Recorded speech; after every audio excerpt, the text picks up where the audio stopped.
여러분, 혹시 병을 얻으려고 고기를 드십니까? 당연히 아닐 겁니다. 고기는 주요 단백질 공급원으로서 우리 몸에 영양을 주고 건강을 지키도록 도와주는 고마운 음식이지요. 그런데 요즘 우리나라에서 대장암이 빠르게 늘고 있습니다. 2019년부터 2021년 사이 우리나라 성인 대장암 환자는 약 1만 명에서 3만 명으로 크게 증가했습니다. 2016년 한 연구에 따르면 붉은 고기를 많이 먹는 이들은 그렇지 않은 이들보다 대장암 발생 위험이 대략 17% 높았습니다. 저는 내과 전문의입니다. 저도 가끔 가족들과 고깃집에 갑니다. 그런데 저는 이러한 연구 결과를 잘 알고 있기에 고깃집에서 옆 테이블 어르신들이 지글지글 불판에 고기를 바싹 구운 다음 기름장에 찍어 드시는 모습을 보면 걱정스러운 경우가 종종 있습니다. 그래서 오늘 60대 이상 어르신을 위한 영상을 준비하게 되었습니다. 고기가 나쁘다는 것이 아닙니다. 고기는 어떻게 먹는지에 따라 약이 되기도 독이 되기도 합니다. 제가 이 영상을 통해 여러분들이 고기를 즐기면서도 무병장수할 수 있는 비법, 대장과 혈관을 지키는 노하우를 전부 무료로 알려드리겠습니다. 이 영상이 도움이 될 것 같으면 구독, 좋아요 버튼 꾹 눌러 주십시오. 구독, 좋아요 버튼도 무료입니다. 먼저 우리가 사랑하는 소고기입니다. 입에서 살살 녹는 새하얀 마블링이 촘촘하게 들어간 2플러스 등급 한우. 한국에선 최고급 대우를 받는 부위입니다. 손님에게 이만한 대접이 없죠. 마블링이 곱게 펼쳐져 있는 고기를 구워 한 점 입에 넣으면 입에서 사르르 녹습니다. 그러면서 우리는 맛있다고 흐뭇해합니다. 하지만 의학적으로 보면 이 마블링이 문제입니다. 마블링은 근육 속에 스며든 포화지방 덩어리입니다. 포화지방은 많이 먹을수록 혈관벽에 기름때가 쌓이고 혈액을 끈적하게 만들어 심혈관 질환 위험을 크게 높입니다. 해외 의학 논문에 따르면 마블링이 많은 붉은 고기를 자주 섭취한 사람은 그렇지 않은 사람에 비해 심장병 뇌졸중 위험이 높았습니다. 저도 진료실에서 이런 경우를 자주 봅니다. 겉으로는 혈색 좋고 건강해 보이던 분인데 혈액 검사를 해보면 중성지방과 나쁜 LDL 콜레스테롤이 기준치를 훌쩍 넘은 경우가 많습니다. 대부분 2플러스 쇠고기를 드시면 좋은 고기를 잘 먹었다고 생각하시지만 실제로는 고기 속에 들어있는 지방을 드시고 있었던 겁니다. 소고기 자체가 나쁘다는 것이 아닙니다. 다만 나이가 들어서도 젊은 시절과 마찬가지로 기름기 많은 부위를 자주 많이 드시는 식습관이 문제가 됩니다. 공자님 같은 말씀이지만 다음은 진리입니다. 첫째, 가능하면 지방을 덜어내고 살코기 위주로 드세요. 둘째, 드시는 양을 조금 부족한 듯 줄여주세요. 셋째, 상추 등 야채와 함께 드시되 소고기와 야채 섭취 비중을 1대1로 한다고 생각해 주세요. 압니다. 고기를 줄이는 식사가 쉽지 않다는 것을, 게다가 소고기가 비싸다는 것을 잘 알고 있기에 나도 모르게 많이 먹어야 이득이 된다고 생각할 수 있습니다. 그런데 이렇게 생각해 보면 어떨까요? 건강의 가치는 소고기 값의 1000배라고. 건강은 돈으로도 살 수 없습니다. 소고기보다 내 건강이 더 중요합니다. 그래서 기존의 식습관을 현명하게 개선해 보실 것을 추천드립니다. 이번에는 돼지고기입니다. 소 기름보다 돼지 기름이 낫다는 말을 들어보셨을 겁니다. 실제로 의학 연구에서도 적당량의 돼지고기는 소고기에 비해 심혈관 질환 위험을 낮출 수 있다는 결과가 있습니다. 특히 돼지고기에는 불포화지방산이 많아 적절히 섭취하면 혈중 콜레스테롤 수치를 조절하는 데 도움이 됩니다. 그래서인지 진료실에서도 저는 소고기보다 돼지고기를 좋아해요. 그래서 괜찮을 줄 알았어요 라고 하시는 환자분들이 있습니다. 그런데 환자분들의 건강에 문제를 일으키는 원인은 따로 있었습니다. 바로 소주와 같은 술입니다. 한국에서 돼지고기를 먹을 때 소주 한두 잔은 너무나 자연스러운 광경입니다. 하지만 나이가 들었을 때 이 조합은 혈압을 높이고 간에 부담을 주며 중성지방을 급격히 올릴 수 있습니다.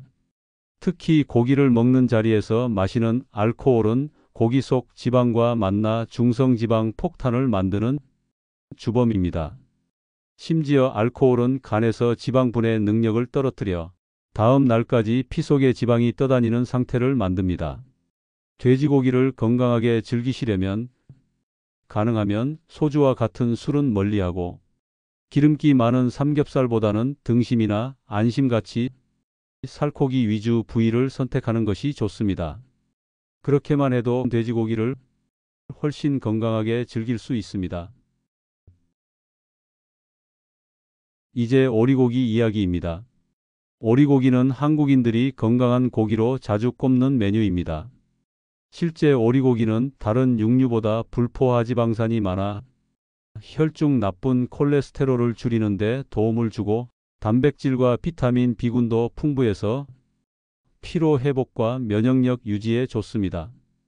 그래서 오리고기는 괜찮다는 믿음을 가지신 분들이 많죠. 저 역시 진료실에서 환자분들이 그래도 오리고기잖아요 라며 안심하는 모습을 많이 봤습니다. 그런데 여기서 반전이 시작됩니다. 첫째, 나이가 들수록 섭취량은 줄여야 합니다. 건강하다고 알려진 음식이라도 60대 이후에는 소화 능력, 신장 기능, 혈관 상태가 예전 같지 않기 때문에 많이 드시면 오히려 몸에 부담이 됩니다. 둘째, 오리고기에는 퓨린이 꽤 들어 있습니다. 퓨린은 체내에서 요산으로 분해되는데 이 수치가 높아지면 통풍이나 신장 결석 위험이 올라갑니다. 셋째, 조리법입니다. 양념 오리, 훈제 오리처럼 나트륨과 당분이 많이 들어간 제품은 고혈압, 고지혈증 환자에게 큰 부담이 됩니다. 훈제 과정에서 생기는 특정 화합물은 장기적으로 암 발생 위험을 높일 수 있습니다. 오리고기를 건강하게 약으로 먹으려면 양념 없이 소금, 후추 정도로 간단히 간을 합니다. 구이는 굽는 동안 팬에 고인 기름은 키친타월로 자주 닦아냅니다. 상대적으로 찜 요리가 훨씬 건강에 좋습니다. 찜으로 조리하면 기름이 자연스럽게 빠지고 담백하면서도 부드러운 맛을 즐길 수 있죠. 결국 건강하다고 믿었던 오리고기도 나이에 따른 섭취량 조리법이 맞아야 진짜 약이 됩니다. 고기를 먹고 건강을 해치는 경우 많은 분들이 역시 고기는 건강에 나쁘구나라고 생각합니다. 하지만 제가 오랜 기간 지켜본 결과 고기 자체가 문제라기보다 조리 과정이 건강을 위협하는 경우가 훨씬 많았습니다. 첫 번째가 양념입니다. 달고 짠 양념은 소금, 설탕, 간장, 고추장 등 나트륨과 당분이 대량으로 들어갑니다. 시중에서 파는 양념에는 방부제, 색소, 조미료까지 포함되어 있어 이는 혈압을 높이고 혈관 내벽에 부담을 주며 장기적으로는 심장병 위험을 키웁니다. 특히 당분과 단백질이 함께 가열되면 당화 체종산물이라는 물질이 생기는데 이것이 혈관의 노화를 촉진합니다. 두 번째는 구울 때 태운 고기입니다. 불판에 오래 올려 검게 탄 부분에는 벤조피렌과 같은 발암물질이 생성됩니다. 세계보건기구 산하국제암연구소에서도 탄 음식물 속 화합물이 대장암과 위암 위험을 높인다고 분류하고 있습니다. 실제로 일본 국립암센터 연구팀이 수천 명을 10년간 추적 조사한 결과 탄 고기를 주 2회 이상 먹는 사람은 대장암 발병률이 그렇지 않은 사람보다 1.4배 높았습니다. 세 번째가 조리 온도와 시간입니다. 센 불에 빨리 익히면 표면은 타고 속은 덜 익는 경우가 많습니다. 겉은 발암물질이 생기고 속은 덜 익어 식중독 위험이 커지는 겁니다. 그래서 제가 권하는 방법은 단순합니다. 양념은 최소화하고 삶거나 찌는 조리법을 기본으로 활용할 것. 만일 불판에 구울 경우에는 중불에서 천천히 익히고 탄 부분이 생기면 반드시 잘라내는 습관을 들이시는 겁니다. 이처럼 조리법만 바꿔도 같은 고기를 먹으면서도 건강은 정반대 결과가 나올 수 있습니다. 나이가 들수록 고기를 먹는 이유가 달라져야 합니다. 젊었을 때는 입이 즐거운 음식, 즉 맛이 우선이었을지 모릅니다. 마블링이 촘촘한 소고기, 달콤 짭짤한 양념갈비, 기름이 자글자글 흐르는 삼겹살, 그 한 점을 입에 넣는 순간 입안 가득 퍼지는 육즙이 행복의 기준이었죠. 하지만 60대 이후에는 입의 즐거움보다 몸의 즐거움을 생각하는 식사가 필요합니다. 맛이 조금 심심해도 소화가 잘 되고 다음 날 몸이 가벼운 식사가 진짜 보약이 됩니다. 이 시기에는 근육량 유지, 혈관 건강, 그리고 장기 기능 보호가 무엇보다 중요하기 때문입니다. 실제로 같은 고기를 먹어도 누군가는 다음 날 얼굴이 붓고 속이 더부룩하지만 누군가는 개운하게 아침을 맞이합니다. 차이는 바로 살코기 위주로 먹느냐, 기름과 양념을 많이 먹느냐에서 갈립니다. 불필요한 기름은 걷어내고 가능하면 찜이나 수육처럼 부드럽게 조리해 드시는 것이 좋습니다. 이렇게 하면 고기의 영양은 살리고 위장 부담은 줄일 수 있습니다. 그리고 한 가지 더 중요한 점은 섭취량입니다. 좋은 고기라고 해서 많이 먹으면 이롭지 않습니다. 의학격언에 모든 것은 독이고 독이 아닌 것은 없다. 다만 용량만이 독이 아닌 것을 결정한다. 는 말도 있습니다. 즉, 같은 물질도 섭취량에 따라 독이 되기도 하고 약이 되기도 합니다.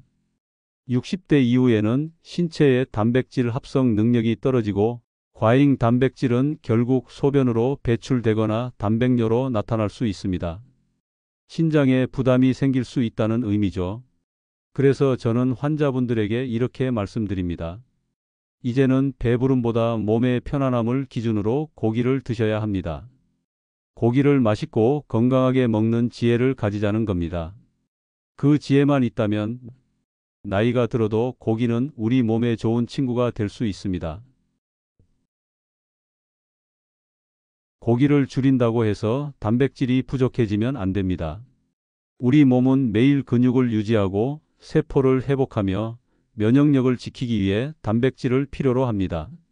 그래서 저는 어르신들께 고기 또는 고기와 함께 즐길 수 있는 건강한 단백질 식단을 추천드립니다. 첫 번째는 닭가슴살 두부찜입니다. 닭가슴살은 단백질 함량이 높고 지방이 적어 60대 이상 어르신들의 근육 유지와 체중 관리에 매우 좋습니다. 문제는 닭가슴살이 퍽퍽하고 맛이 없다는 편견인데 오늘 소개해 드릴 닭가슴살 두부찜은 그렇지 않습니다. 필요한 재료는 닭가슴살 200g, 연두부 1모, 계란 하나, 그리고 국간장과 다진 마늘, 참기름 약간입니다. 색감과 영양을 위해 당근을 조금 준비하시면 더욱 좋습니다. 먼저 닭가슴살을 칼등으로 가볍게 두드려 연하게 만든 후 소화가 잘 되도록 충분히 곱게 다져 주십시오. 여기에 국간장 1큰술, 다진 마늘과 참기름을 넣고 10분 정도 재워 밑간을 해줍니다. 그 사이 연두부를 부드럽게 으깨고 계란을 잘 풀어 준비합니다. 재워둔 닭가슴살에 으깬 두부와 풀어둔 계란을 넣고 골고루 섞어주시면 매우 부드러운 반죽이 완성됩니다. 이제 찜기에 넣고 15분간 쪄내면 됩니다. 찜기가 없으시다면 내열 그릇에 담아 전자레인지에서 5분씩 2번 가열해 주셔도 같은 효과를 얻을 수 있습니다. 완성된 요리는 두부처럼 부드럽습니다. 닭가슴살 특유의 퍽퍽함은 전혀 느껴지지 않고 고소하고 담백한 맛이 일품입니다. 이 요리의 핵심은 찜으로 조리해서 수분을 보존하고 두부와 계란으로 부드러움을 극대화한 것입니다. 단백질 섭취는 물론이고 소화도 편하셔서 치아가 불편하시거나 소화력이 약해지신 분들께도 적합합니다. 두 번째는 오리고기찜 요리입니다. 오리고기는 예로부터 기력 회복과 건강 증진에 도움이 되는 보양식으로 여겨져 왔습니다. 특히 불포화 지방산이 풍부하여 혈관 건강에 도움을 줄 수 있고 양질의 단백질이 근육 건강 유지에 중요한 역할을 합니다. 오리고기찜 요리에 준비할 재료는 오리고기 500g, 감자 2개, 당근 1개, 양파 1개입니다. 양념으로는 간장 4큰술, 설탕 2큰술, 다진 마늘 1큰술, 생강 조금, 그리고 청주나 맛술 2큰술을 준비해 주십시오. 먼저 오리고기의 전처리가 중요합니다. 찬물에 30분 정도 담가 핏물을 충분히 빼내고 끓는 물에 5분간 데쳐서 기름기와 잡내를 제거해 주십시오. 이 과정을 거치면 오리고기 특유의 누린내가 많이 줄어듭니다. 데친 오리고기를 찬물에 헹군 후 압력솥이나 냄비에 넣고 간장, 설탕, 다진 마늘, 생강, 청주를 넣어 양념해 줍니다. 여기에 물을 재료가 잠길 정도로 부어 주십시오. 감자와 당근은 한 입 크기로 썰고 양파도 적당한 크기로 썰어 함께 넣어줍니다. 압력솥이라면 20분, 일반 냄비라면 뚜껑을 덮고 약불에서 1시간 정도 졸여주시면 됩니다. 완성된 오리고기 찜을 보십시오. 젓가락으로 쉽게 찢어질 정도로 부드럽게 익었습니다. 오리고기의 기름기는 채소들이 흡수해서 느끼하지 않고 찜으로 조리되어 소화하기도 편합니다. 이 요리의 장점은 오리고기의 영양은 그대로 살리면서도 부드럽게 드실 수 있다는 점입니다. 또한 감자와 당근 등의 채소가 함께 들어가 영양 균형도 좋고 기력이 떨어지거나 입맛이 없으실 때 오늘 소개한 오리고기 찜으로 건강한 한 끼 되시길 바랍니다. 다만 혹시 통풍이 있으신 분들은 오리고기도 많이 드시면 안 됩니다. 세 번째는 고등어 같은 등푸른 생선입니다. 고등어를 주 1위에 9위로 드시면 오메가3 지방산과 단백질을 동시에 보충할 수 있습니다. 단 너무 높은 온도에서 오래 굽지 말고 약간만 덜 익힌 상태에서 불을 끄고 남은 열로 끝까지 익히면 촉촉함과 영양을 함께 지킬 수 있습니다. 마지막 네 번째는 식물성 단백질 렌틸콩입니다. 렌틸콩은 단백질뿐 아니라 섬유질이 풍부해 변비 예방과 혈당 조절에 좋습니다. 밥 지을 때 흰쌀과 함께 넣어 드시면 부담 없이 즐길 수 있습니다. 여러분, 같은 고기를 먹었는데도 누군가는 건강이 좋아지고 누군가는 오히려 병을 얻는 경우가 있습니다. 제가 진료실에서 직접 경험한 두 어르신 사례입니다. 먼저 72세 김모 어르신의 경우 평생 농사일을 하며 건강하게 지내셨지만 얼마 전부터 마을 어르신들과 자주 모여 회식 자리를 갖게 되셨습니다. 그때마다 마블링이 많은 소고기를 소금구이로 기름이 자글자글하게 구워 소금장에 찍어 드셨죠. 문제는 양이었습니다. 고기는 든든하게 먹어야 잘 먹은 거다라는 생각으로 한 번 앉으면 3인분은 기본이었습니다. 거기에 소주까지 곁들이다 보니 체중이 6kg나 늘고 건강검진에서 콜레스테롤과 중성지방 수치가 올랐습니다. 최근에는 대장 내시경에서 용종이 발견돼 제거를 받으셨습니다. 김 어르신은 그제야 내가 병을 얻으려고 고기를 먹었구나 하고 후회하셨죠. 반면 68세 박모 어르신은 다르게 드셨습니다. 역시 고기를 좋아하셨지만 살코기 위주로 양을 절반 이상 줄이고 주로 수육이나 찜 요리로 드셨습니다. 기름은 조리 과정에서 최대한 제거하고 소금 간도 최소화했습니다. 또한 고기를 자주 드시진 않았습니다. 그 결과 1년이 지난 뒤 체중은 안정적으로 유지됐고 혈액검사 수치도 오히려 개선됐습니다. 예전보다 몸이 가볍고 소화도 잘 된다는 말씀을 하셨죠. 내 몸에 맞는 양과 방법을 지키면 고기는 충분히 건강한 식사가 될 수 있습니다. 하루에 단백질은 얼마나 먹어야 할까요? 세계보건기구 WHO에서는 체중 1kg당 약 0.8g, 그러니까 만일 체중 60kg인 분이라면 하루 약 48g의 단백질이면 합니다. 이는 소고기, 살코기 기준으로 대략 2덩어리면 충분한 양입니다. 그래서 저는 이렇게 말씀드립니다. 고기는 조금 아쉽게 먹는 것이 가장 건강합니다. 부족한 단백질은 생선, 두부, 달걀, 콩, 렌틸콩, 버섯, 해조류 같은 다른 식품으로 채우면 됩니다. 이렇게 하면 영양 균형이 잡히고 장기적으로도 소화기와 신장에 부담이 적습니다. 그리고 오늘 식탁에 고기가 올라왔다면 내 건강을 위해 그리고 사랑의 마음을 담아 내 몫을 넘어선 고기는 손주, 자녀, 친지분들 접시에 더 얹어주세요. 이것이 어르신들이 오래 사는 비법이자 사랑을 전하는 방법입니다. 결국 우리가 먹는 고기는 우리 몸을 위한 것이어야 합니다. 여러분, 오늘 이야기 어떠셨습니까? 고기는 우리의 건강을 지키는 든든한 먹거리가 될 수도 있지만 잘못 먹으면 조용히 병을 키우는 불청객이 되기도 합니다. 결국 차이는 나의 선택과 결정에 달려 있습니다. 내가 무엇을 얼마나 어떻게 먹느냐에 달려 있습니다. 우리는 더 이상 먹을 것이 부족하던 시절에 살고 있지 않습니다.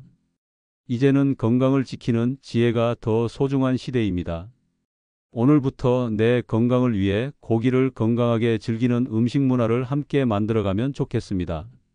오늘 영상에서 한 가지라도 이건 실천해 봐야겠다 하는 생각이 드셨다면 좋아요 한번 눌러주시고 앞으로도 건강에 꼭 필요한 이야기 놓치지 않으시려면 구독과 알림 설정도 잊지 마세요. 저는 다음 시간에도 여러분의 건강을 지키는 확실한 방법과 생활 속 지혜를 가지고 찾아뵙겠습니다. 여러분, 우리 모두 팔팔하게 100세까지 삽시다. 지금까지 시청해 주셔서 감사합니다.